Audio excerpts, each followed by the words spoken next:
नमस्कार। उम्मीद करता हूँ आप सब बेहतर होंगे, मस्त होंगे, बम बम होंगे। चैनल को अगर आप सबने सब्सक्राइब नहीं किया है तो सभी सनातनी और राष्ट्रवादी भाई बहनों से अपील है, चैनल को सब्सक्राइब कर लें, वीडियो को लाइक कर लें। साथियों, जो भारत की सभ्यता संस्कृति को हमेशा टारगेट करती हैं, आप सनातन की बात करेंगे, आप राष्ट्रवाद की बात करेंगे, आप देश हित की बात करेंगे, आप सेना के सम्मान की बात करेंगे, तो ये लोग उसमें से कुछ न कुछ जाति का एंगल, मजहब का एंगल, फलाना का एंगल, ढिमका का एंगल कुछ न कुछ ढूंढ करके आपको आपके रास्ते से भटकाने का प्रयास करेंगे। आपको यह बताने का प्रयास करेंगे कि यह फिजूल है, मतलब हिंदुत्व फिजूल है, सनातन की बात करना फिजूल है, गणेश की, राम की, कृष्ण की पूजा और इनके सम्मान की बात करेंगे तो अरे ये फिजूल की बातें, ये कुछ नहीं। लेकिन यही लोग इस्लाम की, यही लोग मुसलमान की, यही लोग उनके साहब की, यही लोग पिछवाड़ा उठाने की, यही लोग कलमा की, यही लोग नमाज की, अरे ये तो बहुत पाक चीज है, बहुत ईमान चीज है। अबे बेहुदे, एक धर्म की पूजा पद्धति, उसके देवी देवता, उसकी आस्था जो है वो फिजूल की बात है, और गर्दन काटने वालों की आस्था और उनके साहब जो है और उनके ये मजहबियों के, ये बहुत नेक और बहुत अच्छी बात है, इनका सम्मान करना चाहिए। इस तरह का ज्ञान आपको देंगे। ये कौन है?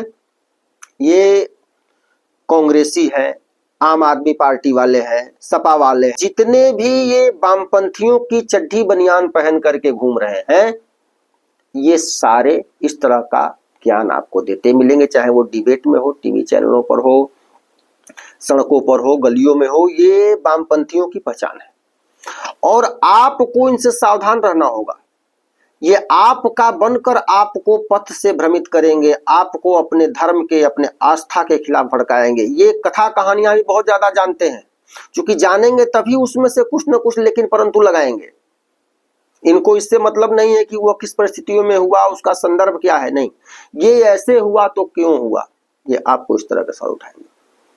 आइए हम लोग इस डिबेट को देखते हैं और समझने का प्रयास करते हैं, देखने का कि ये लोग, ये जो देश विरोधी ताकतें हैं, जो सनातन सभ्यता संस्कृति और भारत विरोधी ताकतें हैं, ये किस प्रकार से अपने एजेंडे को, अपने आका के एजेंडे को, भारत के जो विरोधी ताकतें हैं उनके एजेंडे को एक एजेंट के रूप में किस तरह से आगे बढ़ाते हैं। लेकिन सबसे अच्छी बात यह है कि अब राष्ट्रवादी, देश के प्रति चिंता करने वाले, उसके प्रति चिंतित रहने वाले, उसके हित की सोचने वाले लोग भी इनका मुंहतोड़ जवाब दे रहे हैं। और हमें आपको भी, चाहे गली में, मोहल्ले में, सड़क में, बस में, आम, चाहे जहां भी हम रह रहे हों, वहां अगर कोई भी हो तो उनको उससे 10 गुना ज्यादा ताकत से, 10 गुना ज्यादा तीक्ष्णता से उनको जवाब देना होगा। वो अपने औकात में रहेंगे। आइए देखते हैं। सिद्धार्थ यादव, आपसे पूछूंगी, वक्फ बिल आया और जेपीसी को चला गया, वहां पे हो रही है बातचीत। अब पहले से ही प्रिज्यूम कर लेना कि भाई बातचीत के बिना ला दिया, अभी तो आया नहीं, ये तो टेबल होगा पार्लियामेंट में, लेकिन खलबली मच गई है, ये तो तय है। एडमिट करें आशुतोष वर्मा जी या ना, ये इनकी मर्जी है, लेकिन खड़गे जी ने तो कह दिया है गलत है, खराब है, हाय तौबा, तो मच गई है। सिद्धार्थ यादव जी, ऐसा क्यों? देखिए नविका जी, ऐसा इसलिए है क्योंकि दिक्कत होना इन लोगों की दिक्कत है, और अगर इनको दिक्कत नहीं होगी तो भी इनको दिक्कत हो जाएगी कि दिक्कत क्यों नहीं हो रही। देश में कुछ भी अच्छा होने लगे, विपक्ष जब एक मन बना चुका कि हमें हर चीज का विरोध करना है, ना मेरिट्स पे जाना, ना उसके फैक्ट्स पे जाना, सुझाव तो भूल जाइए कि किसी चीज में कुछ देना हो, पर कोई भी बात सरकार लेकर के आ रही हो और वो देश की भलाई के लिए हो, तो पहले ही तौबा कर लो, पहले ही उसके खिलाफ बोलना शुरू कर दो। जब ये रवैया विपक्ष का हो जाएगा तभी ये दिक्कत निकल करके आती है जो विपक्ष की है। अब मैं वक्त पे बाद में बोलूंगा, और पहले आशुतोष जी भी वन नेशन वन इलेक्शन पे कह रहे हैं कोई नई बात नहीं है, कोई बड़ी बात नहीं है। अरे नई बात कैसे नहीं है? अगर नहीं है तो हल्ला क्यों कर रहे हो? अगर विपक्ष को दिक्कत नहीं है तो खड़गे जी विपक्ष के नेता नहीं है क्या? उनने तो आते ही 1 घंटा नहीं लगाया, स्टेटमेंट देने लग गए, बिल्कुल गलत है, कभी नहीं हो सकता। जब जब वन नेशन वन इलेक्शन की बात हुई, विपक्ष ऐसे ही तिलमिलाता रहा है। अब आपने भी अपनी रिपोर्ट में बताया, वन नेशन वन इलेक्शन इस देश में होता था, 57, 52, 57, 51, 62, 67 बहुत बार हुआ। उसके बाद गया कब? जब आपने विधानसभा भंग करनी शुरू करी। आपने करी 68 में, 69 में, लोकसभा भंग करी, उसके बाद यह बिगड़ा। आज देश में खर्चा कम हो, हमारे जो मॉडल कोड ऑफ कंडक्ट हमेशा लगा रहता है, उससे हम बाहर निकल कर आ सके, जो गवर्नेंस हम बेटर कर सके, उसके लिए एक वाइड कंसल्टेशन करके 18,000 पेजेस से ऊपर की एक रिपोर्ट दी गई। जो पहले रिपोर्ट लॉ कमीशन दे चुका है, जो पहले रिपोर्ट इलेक्शन कमीशन दे चुका है, 2015-2018 में पार्लियामेंट्री कमिटीज सजेस्ट कर चुकी है, वही बात कही। पर दिक्कत देखिए, दिक्कत यह है कि ये क्यों कर रहे हैं? हमें कुछ करना नहीं, दूसरे को करने देना नहीं, देश की भलाई है तो बिल्कुल नहीं। अगर यह आपका रवैया है तो यह देश के हित का रवैया नहीं है। कभी तो हित का भी स्टैंड लीजिए। रही बात वक्फ की, वक्फ का बिल लेकर के आए, हमारी कमिटमेंट है। देखिए नविका जी, हमने जो अपने मैनिफेस्टो में लिखा, हमने वन नेशन वन इलेक्शन लिखा, वक्फ को लेकर के हमारी कमिटमेंट है। हमने अपनी सरकार बनते ही पहले 100 दिनों में इन सब कामों को करके दिखाया। अब हम कंसल्टेशन करते हैं तो इनको दिक्कत, अगर हम ना उनसे सुझाव लिए जाए तो इनको दिक्कत।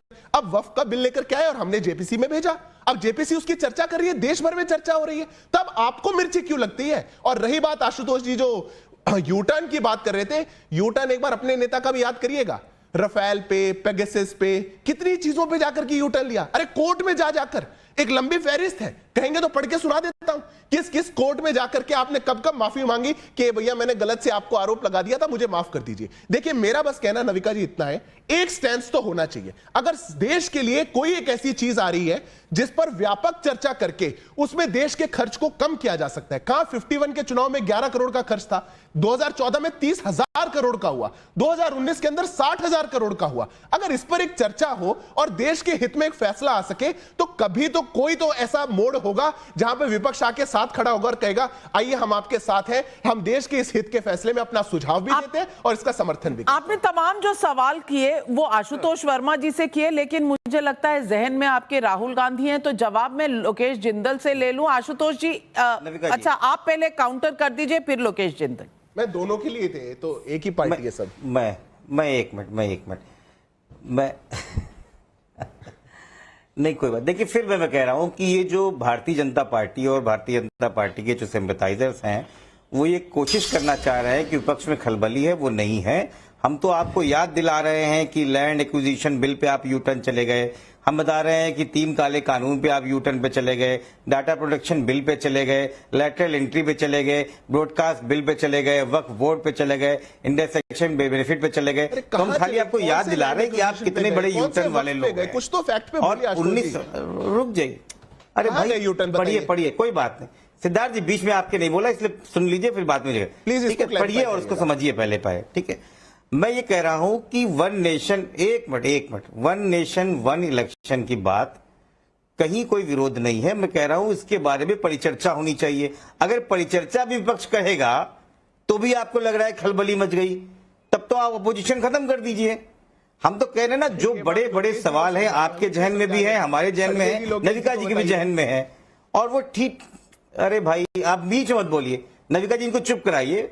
सत्ता की पार्टी इसका मतलब थोड़ी करा रही हूँ, लेकिन ये बात सही है, मैं खड़गे जी का स्टेटमेंट पढ़ के सुना देती हूँ। खड़गे जी कह रहे हैं ये प्रैक्टिकली हो ही नहीं सकता, इनके पास मुद्दा नहीं है, चुनाव देखते हुए ये किया गया है। डेरेक ओब्रायन कह रहे हैं ये भाजपा का एक और सस्ता स्टंट है। आप कह रहे हैं खलबली मची नहीं, सब एक एक करके बयान देते चले जा रहे हैं। ये विपक्ष की है ना नविका जी, अगर विपक्ष के लोग हैं शायद। एक मिनट नविका जी, अगर टाइम्स नाउ, नव भारत और सिद्धार्थ यादव दोनों भारतीय जनता पार्टी के लोग बैठ के विपक्ष की बात ही नहीं सुनेंगे और टोका टोकी करेंगे तो फिर मैं आप बने दीजिए, आप दोनों लोग बोलते रहिए, अपने व्यू बनाते रहिए। मुझे लगता है कि विपक्ष की ये रणनीति है कि आप एंकर को डिफेंसिव पे डालें, मैं डिफेंसिव पे जाऊंगी नहीं। आप मुझे जिसका दूत बता दें, मेरे को मान लेना जरूरी है, लेकिन जनता भी देख रही है। मैंने आपको 2.5 मिनट बोलने दिया, आप बीच में बोला नहीं और सिद्धार्थ बाद में आए, लेकिन आपको कहना आरोप लगाना आप लगाइए। अभी भी नहीं बोलने दे रही हो,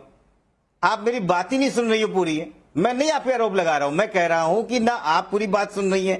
मैं तो कह रहा हूं कि 4-5 सवाल मैं आपको पूरे 60 सेकंड देती हूं, आप अपनी पूरी बात कहिए। आपका टाइमर शुरू होता है अब 60 सेकंड मुझे आप ठीक। अब मेरी सीधी सी बात है और कई सवालों का जवाब हमको मिलना चाहिए कि जब भी इस तरह की व्यवस्था आएगी तो कौन सी सरकारों को बीच में रोका जाएगा और कौन सी सरकारें राज्य सरकार की आगे चलेंगी, ये एक बड़ा सवाल है। दूसरा, ये ज्यादातर देखा गया है और आईडीएफसी 2015 की एक बड़ी रिपोर्ट थी जिसमें कहा कि जब इस तरह के चुनाव साथ में होते हैं तो देश के बड़े मुद्दे आते हैं, हावी होते हैं, और छोटे मुद्दे जो मतलब प्रांतीय और क्षेत्रीय मुद्दे हावी नहीं रह पाते हैं। ये 77% लोगों में देखा गया है, विद फ्यू एक्सेप्शंस। उसके बाद 5 साल में अकाउंटेबिलिटी किस तरीके से होगी, और उसके बाद अगर मान लीजिए मध्यवर्ती चुनाव हो गए तो क्या होगा। ये सवाल हमारे पास भी है, आपके पास भी है। ये सवाल का जवाब मिले और एक बड़ा काम हो, इसमें देश में स्वागत करना चाहिए सबको। लेकिन मुझे लगता है कि आप अपने यूटर्न से निकल नहीं पा रहे हैं और एक नया शिवूका छोड़ रहे हैं। आप रणनीति लेके आइए, बात कीजिए विपक्ष से। आप अलाउ करेंगे तो मैं देता हूं। चलिए, 50 सेकंड में उन्होंने अपनी बात कह दी, अभी 10 सेकंड बाकी थे, लेकिन मैंने फेयरली आपको सुना। आशुतोष वर्मा जी, दोबारा आरोप लगाने से पहले सोच लीजिएगा। अब सिद्धार्थ यादव जी, आप जवाब। मैं उनके 10 सेकंड में ही अपना जवाब। आप रिवाइंड करके दीजिए, तब मैंने आरोप लगाया था। आप रिवाइंड करके दीजिए, तब मैंने आरोप लगाया था। आशुतोष जी रिवाइंड करेंगे, आपके शुरुआत के 2.5 मिनट ही आएंगे। सुन लीजिए बात को। अब आपके पास क्या, अब मैं आपके 10 सेकंड में आपका जवाब देता हूं। जवाब आपके पास भी है, आप चाहते नहीं कि जवाब मिले। पहली बात तो जो सवाल आपसे था कि खड़गे जी, डेरेक ओब्रायन, ये विपक्ष के लोग हैं कि नहीं है। तो अगर कहा जा रहा है कि विपक्ष तिलमिला रहा है, आप कहिए कि हमारा स्टैंड उनके साथ नहीं है, हम तो पक्ष में हैं। पर जैसे आप बोलते हैं पक्ष में, आप इफ एंड बट ले आते हैं। अब आपका इफ एंड बट क्या आया कि देश में देश के मुद्दे हावी रहेंगे, स्टेट के मुद्दे हावी नहीं रहेंगे। जहां जिन राज्यों में 7 चुनाव होता था, इस बार लोकसभा के अंदर हुए, वहां पे क्या होता था, उड़ीसा ने इतनी बार केंद्र में किसी और को चुना, राज्य में किसी और को चुना। तो या तो आप देश की जनता को मूर्ख मानते हैं, या तो आप कहेंगे कि देश की जनता इतनी प्रूडेंट नहीं है कि वो केंद्र में किसी और को चुने और विपक्ष और स्टेट में किसी और को चुने। या तो आपका मत ऐसा है, पर इस पे भी हम सार्थक चर्चा कर सकते हैं। आपकी समस्या यह है आशुतोष जी, कोई भी निर्णय अगर लिया जा रहा है, आप उसमें अपना सजेशन बाद में देते हैं, टंगड़ी पहले घुसाते हैं। टंगड़ी मत घुसाइए, आप कहिए जो